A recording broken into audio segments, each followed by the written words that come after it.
문화예술계 인물을 만나보는 시간이죠. 공감초대석 문화의 사람. 자, 오늘은 어떤 분과 함께 할까요? 네, 공에 품하며 화려한 색채와 섬세함이 가장 먼저 떠오르는데요. 네. 한 땀 한 땀 장인 정신이 깃든 이런 공예품을 널리 알리고 계신 분을 오늘 모셔보았습니다. 네, 역사가 쌓인 곳을 거닐며 온몸으로 공예를 감상할 수 있는 그런 곳인데요. 먼저 오늘의 주인공 화면으로 만나보시죠.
공감초대석 문화의 사람, 오늘은 지난 7월에 문을 열었죠. 우리나라 최초의 공예 전문 국립박물관입니다. 서울공예박물관 김수정 관장님과 함께 할게요. 관장님 어서 오세요. 안녕하세요. 어서 오세요.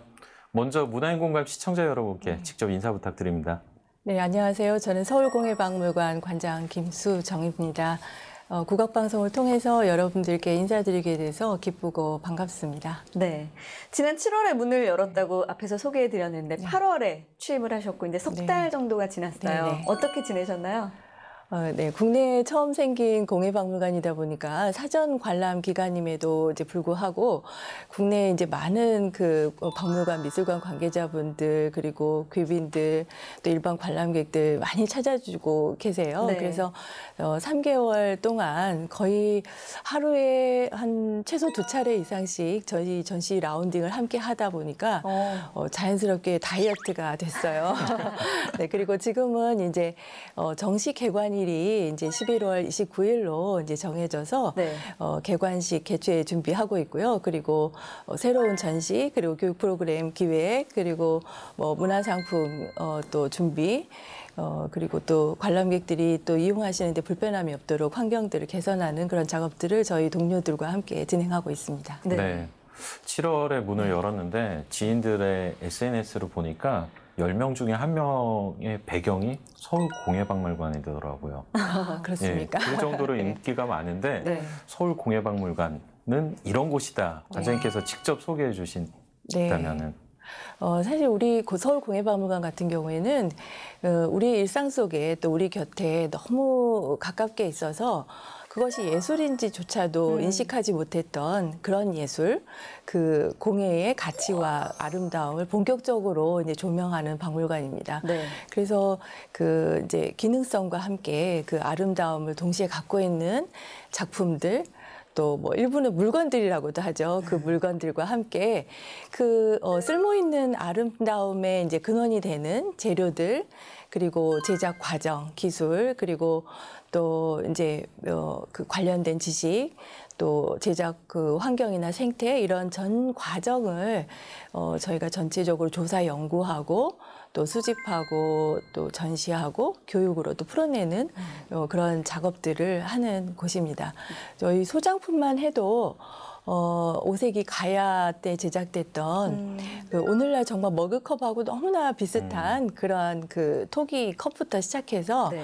오늘날 저희들과 같이 호흡하고 있는 현대 장인, 작가들 이런 작품들에 이르기까지 굉장히 다양하게 저희가 수집하고 있고요. 저희 박물관에 오시면 이러한 그 공예의 큰 흐름을 전체적으로 조망하실 수가 있습니다. 그리고 미래의 공예가인 어린이들이 또 이제 자라나고 있는 네. 어린이 박물관도 저희가 조성을 해놓았어요. 그래서 그 어린이들이 자기 자신들의 숨겨진 공예 DNA를 발굴해서 직접 제작하고 또 디자인도 해보고 네. 하는 이제 그러한 공간도 조성이 돼 있고요. 오시면 편안하게 공예의 모든 것을 경험해 보실 수가 네. 있을 것 같습니다. 네. 해외에 나가도 공예박물관 꼭 한 번씩 들러보게 되는데 벌써부터 기대가 되고 네. 아까 관장님께서도 말씀을 네. 해주셨지만 정식 개관 전부터 벌써부터 많은 분들이 찾아줄 정도로 네. 인기가 높다고 했잖아요.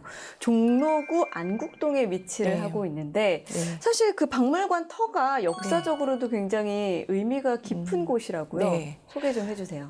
저희 공예박물관이 자리하고 있는 종로구는 아시다시피 조선시대부터 네. 국가하고 왕실에 수준 높은 그런 공예품을 제작해서 이렇게 바치던 우리나라 최고 수준의 어떤 장인들, 그 경공장이라고 하는데 그 경공장들이 그런 활동하던 그런 공간이에요. 그리고 네. 특히 박물관 터 같은 경우에는 세종대왕께서 이제 자신의 8번째 아들인 영흥대군을 위해서 이렇게 집을 지어준 네. 곳인데 말년에 세종대왕이 여기 오셔서 돌아가셨어요.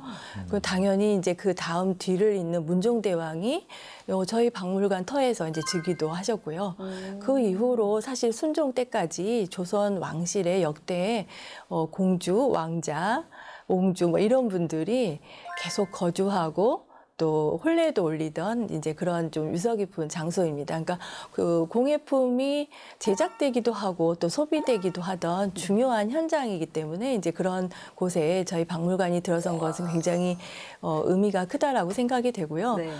특히 이제 그 과거에는 소수에 의해서만 공예 작품들이 이제 향유가 되었다라고 하면 저희 공예 박물관이 들어서면서 그런 수준 높은 공예 작품들을 더 많은 분들이 누구나 어떤 제한 없이 관람하실 수 있게 되고 향유할 수 있게 되었기 때문에 더 의미가 크다고 저는 생각합니다.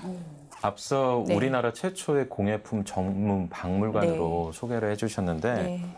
그 안에 들어가 보면 또 시대별로 공예품의 역사도 살펴볼 수 있고 근데 제가 개인적으로는 공예품 하면은 뭔가 이런 그릇 같은 것만 생각을 했는데 또 자수와 보자기 같은 직물 공예도 만날 수 있는 공간이라고 들었습니다. 네.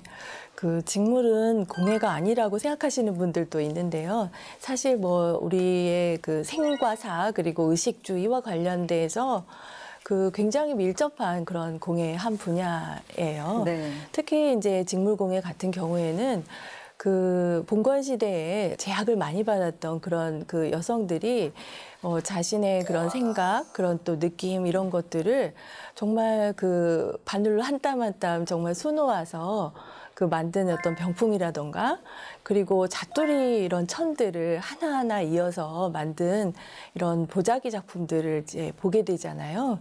그 섬세한 아름다움 이런 것들에 또 다른 감탄을 하게 되더라고요. 이런 지금 자수 직물 작품들이 저희 박물관 소장품의 한 4분의 1 정도를 차지하고 있는데요. 그 5천여 점을 사실 저희 박물관에 그 고 허동화 한국자수박물관 관장과 그 사모님인 이제 박영숙 여사께서 저희 그 일평생 모았던 그런 작품들을 저희 박물관에 전부 기증을 해주셨어요. 네.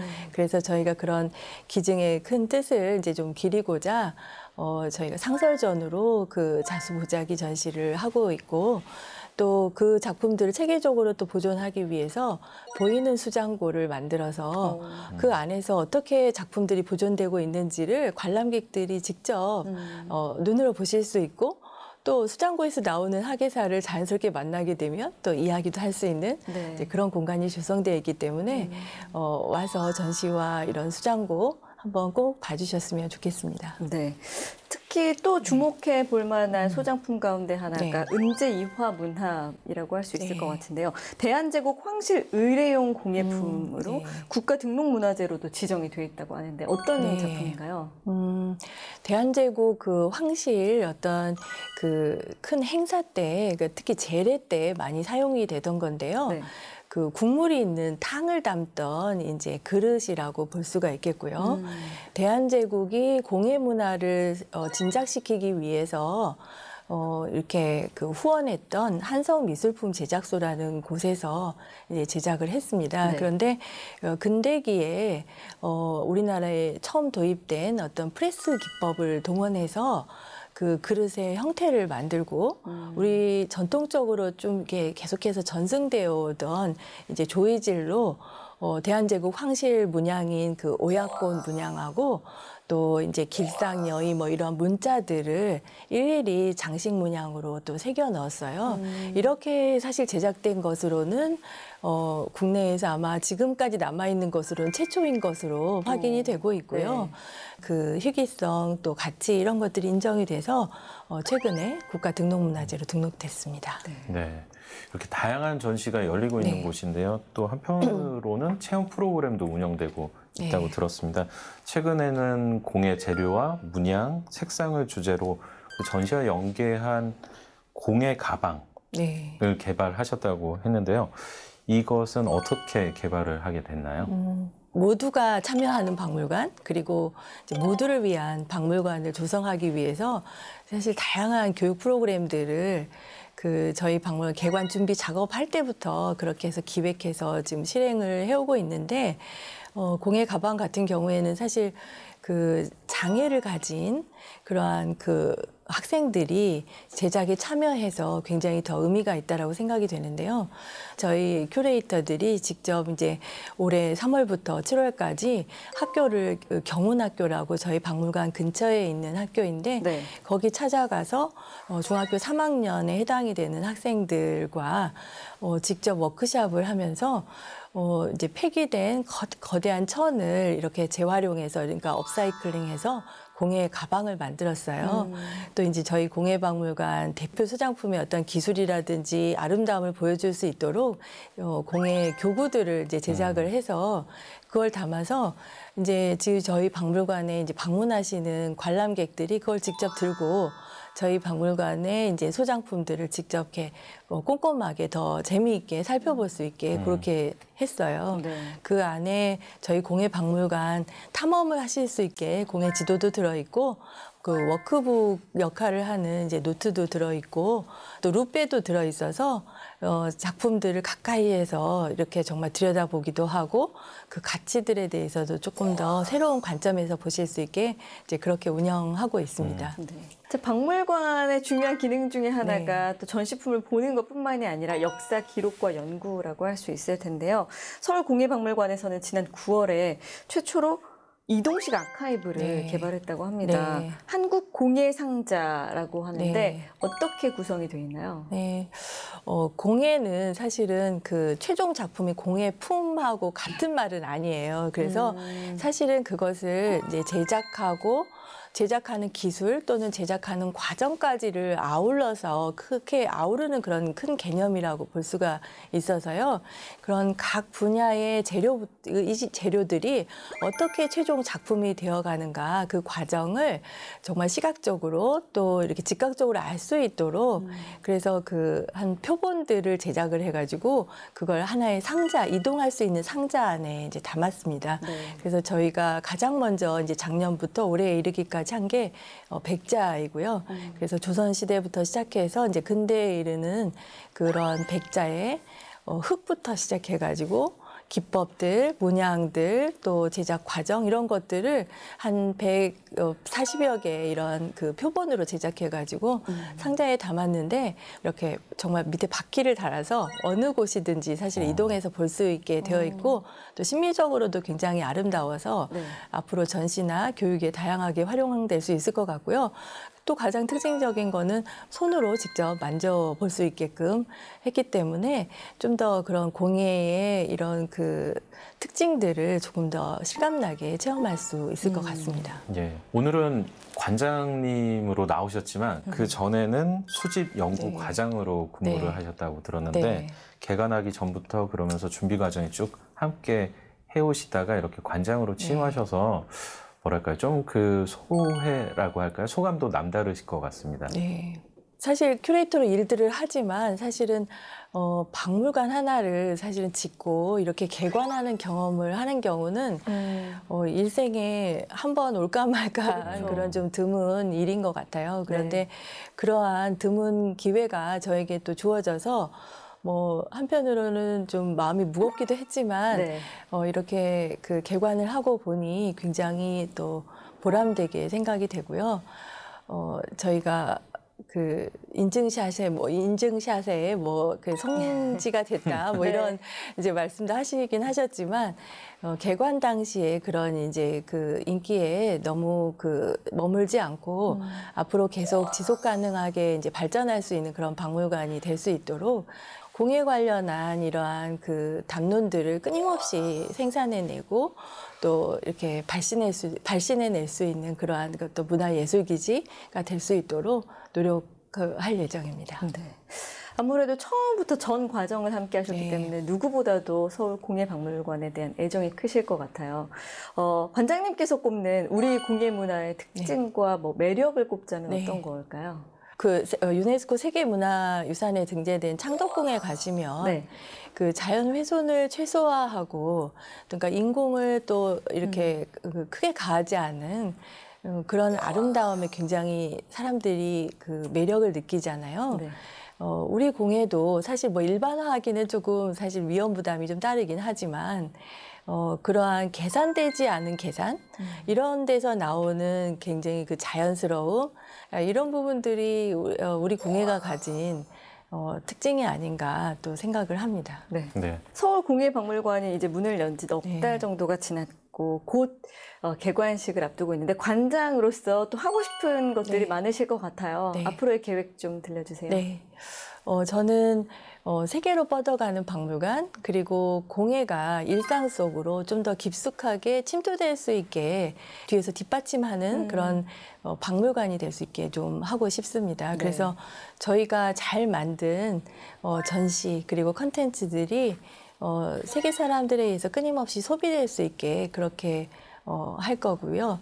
그리고 또 공예 작품들이 그냥 전시장에 머무는 게 아니라 우리 안방 속으로까지 좀 더 깊숙하게 침투될 수 있도록 여러 가지 고민들을 저희가 해서 보여줄 수 있게 그렇게 노력하겠습니다. 네. 오늘 방송을 보시고 우리 공예품의 아름다움을 직접 관람하기 위해서 서울공예박물관을 찾을 시청자분들이 많으실 것 같은데요. 네. 앞으로 세계로 뻗어나갈 우리 공예 문화를 기대해 보겠습니다. 네. 모두의 공예, 모두의 박물관을 꿈꾸는 서울공예박물관 김수정 관장님과 함께했습니다. 감사합니다. 고맙습니다.